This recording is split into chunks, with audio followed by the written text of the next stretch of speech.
Hello, my name is Teacher Neil, and today we will be learning about accommodation and some vocabulary and some practice sentences that can help you for the speaking section of your IELTS test. Now, if you go and follow through all of these words and all of these phrases, we think that you will be able to ace the speaking section of your exam. Let's start, shall we? First, we have an apartment, which is an American word, or a flat, which is the way British people would say that. So let us write here B for British English, right? So an apartment or a flat is different from, let's say, a house. Let us write here houses. The houses are usually their own separate building, while an apartment is a small room or building inside of a big building. Now, let us look at some examples and some sentences that we can use to describe our accommodation. Questions like, for example, what kind of accommodation do you live in? Or, in your country, what kind of accommodation do people usually live in? Let's first look at apartment or flat. We can say, I live on the second floor or second story. Story, of course, is American English, and floor is British English. I live on the second floor of a tall apartment building, and we can use a lot of different vocabulary words such as amenities and also mod cons.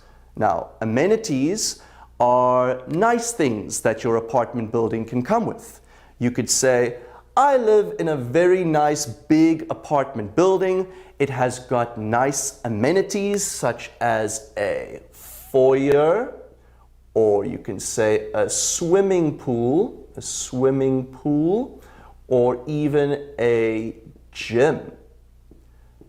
My apartment has a lot of nice amenities, or you can also say it also came with a lot of mod cons. Mod cons means nice things that come in your building already. For example, an oven, or you can say a nice AC or central heating.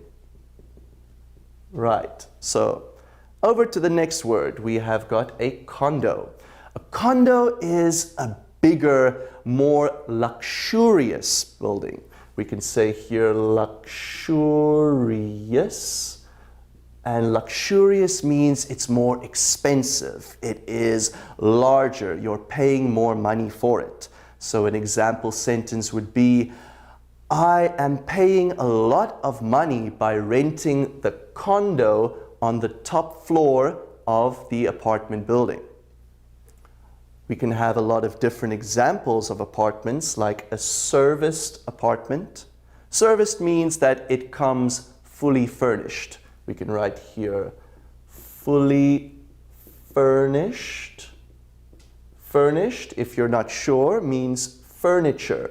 The furniture are things such as a sofa, or maybe even a nice table, so you don't have to go somewhere to buy it by yourself.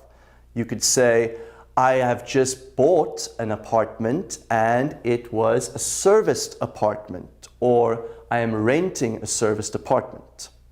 Another example we can have is a loft apartment or a studio apartment.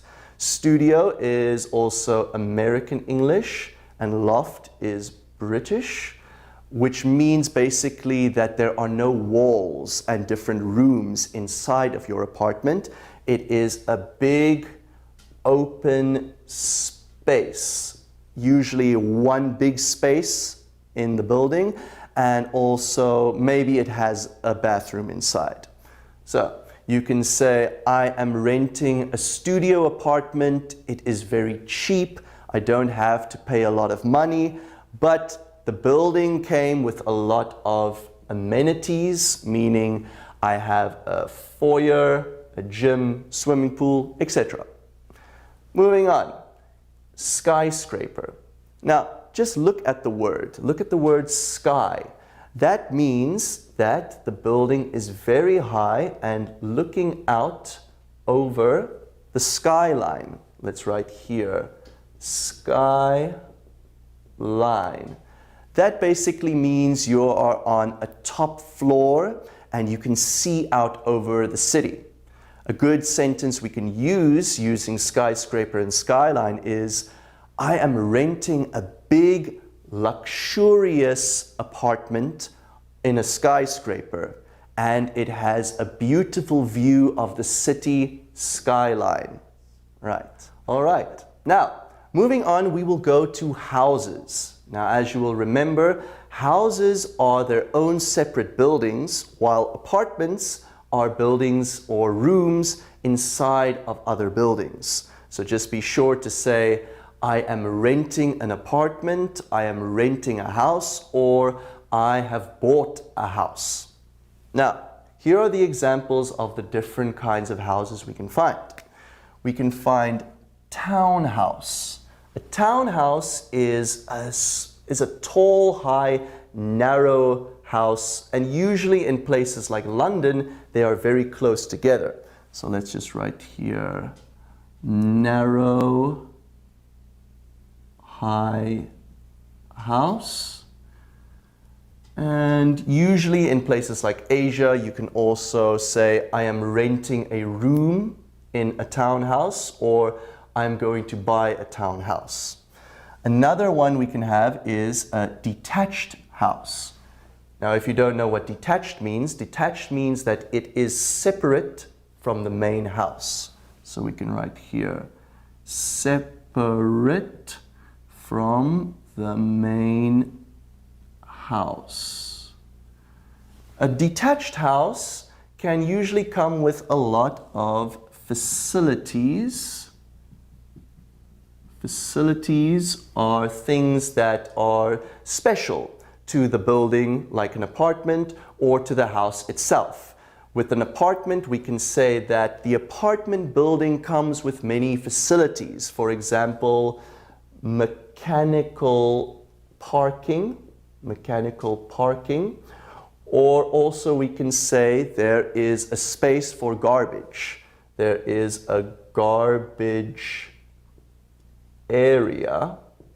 And if we go over to detached houses, you could say, for example, I am renting a detached house in London, and it has wonderful facilities. For example, there is a game room where we can play pool, or it has got a swimming pool.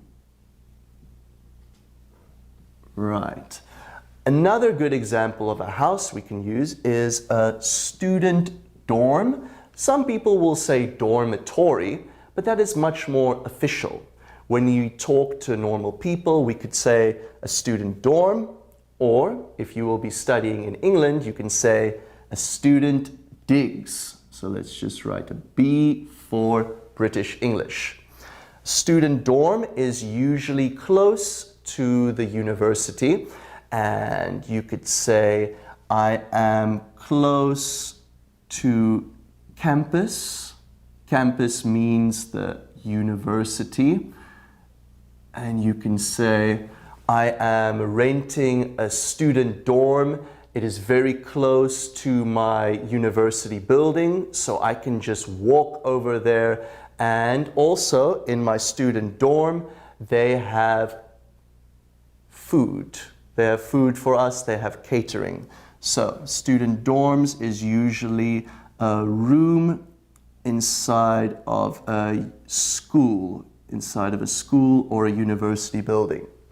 Another example we can use is rented or paying guest accommodation, which usually describes or refers to things such as a hotel, or modernly we could also talk about Airbnb. Good example we can use as a sentence is, I am renting a guest accommodation. It has a lot of facilities, it has a lot of amenities, it has a lot of mod cons. I am renting a hotel room, or I am renting a B&B. It is a detached house and it is not far from the city. One more example we can have is a cottage. Now, a cottage is usually a smaller house, usually an older house, and usually it will be found in the countryside. So this is usually better used when you are going on vacation. You can say, oh, me and my girlfriend want to go to the seaside and we will be renting a cottage close to the sea. And usually they are not permanent living spaces, but a place where you can stay on vacation. Right. So, just in conclusion, apartments, houses, and these are different kinds of accommodations that you can either rent or buy. Now, we will be covering useful phrases and collocations that you can use during the speaking part of your IELTS exam to fully express and elaborate the kind of accommodations that you are living in. Here are some example sentences and phrases that you can use to describe your living situation. Number 1, live in apartment blocks. Now, what that means is if you are living on, let's say, the first or the second story, you can say, I live on the second floor in an apartment in the apartment blocks. That means that there will be 4 or 5 different apartments inside the same floor. However, if you're living in, say, for example, a condo means it is a separate apartment on its own floor, usually on top of the building. So you can say, I live in a luxurious condo on the top floor, or you can say, I am renting an apartment in an apartment blocks, which just means that there are many different apartments on the same floor. Next, we can have live in rented accommodations. Now, if you'll remember, rent means that you're paying money every month to stay there. You do not own the property. Now, let's look at our vocabulary to see how we can bring the vocabulary and the phrase together to make your sentence more colorful so that people can understand you better and you can express yourself better. For example, I am renting accommodation. We won't say accommodation. We can say I am renting a dorm room, or I am renting a detached house, which came with a lot of wonderful amenities. Amenities, as you'll remember, are nice things that come with either an apartment or a house. For example, the house came with a garage. A garage means a place where you can park your car. Or I am renting a wonderful detached house with a back garden. One garden or many gardens, it doesn't matter. Or if you have an apartment, you can say, I am renting a nice apartment in an apartment blocks, and it came with a lot of wonderful amenities like an elevator, a foyer, or a loft.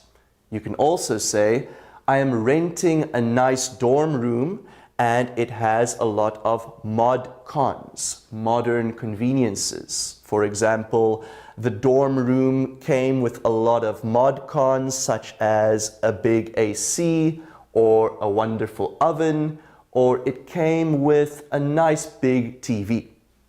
Let us go to the next phrase, live in the skyline. Now, if you'll remember, the skyline means that you are on a very high floor and that you can look out over the skyline, which means the line in the sky. You can see very far over the city. So you can say, I live in the skyline in a very open, spacious means you have a lot of space.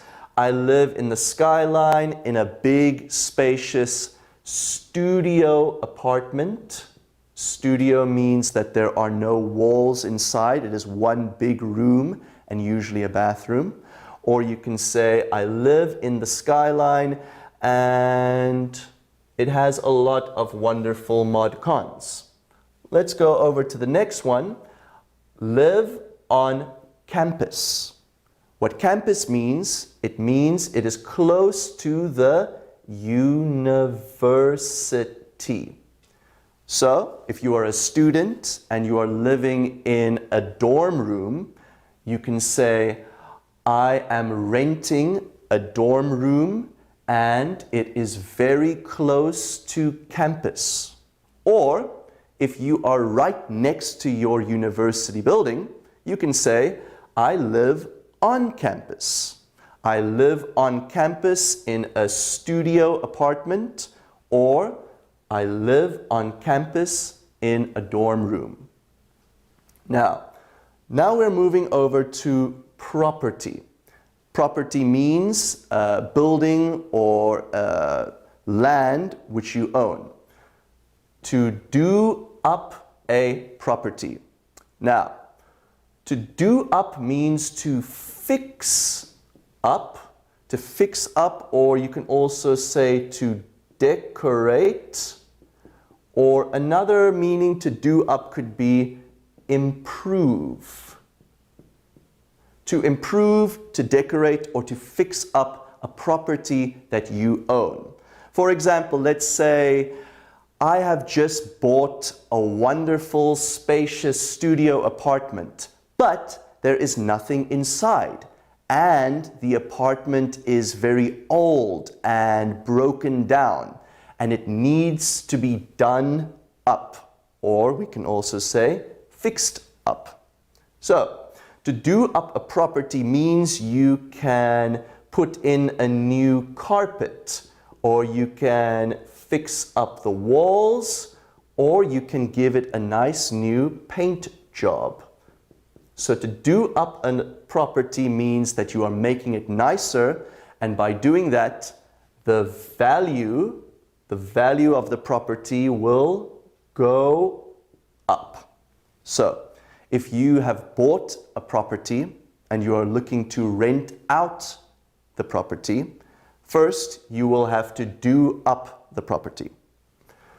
Now, if you have bought a property, for example, a house or an apartment building, you will maybe have to take out a mortgage. Now, look at the word and say it one more time, mortgage. If you don't know what a mortgage means that you will have to pay every month because you have taken out a deposit. What that means is you have bought a property and now every month you are paying off the mortgage piece by piece until you have fully paid off the property. The bank does not own it anymore. It is now 100% yours. So you can say, I have just bought a nice property. It is a condo on the top floor of a high-rise building.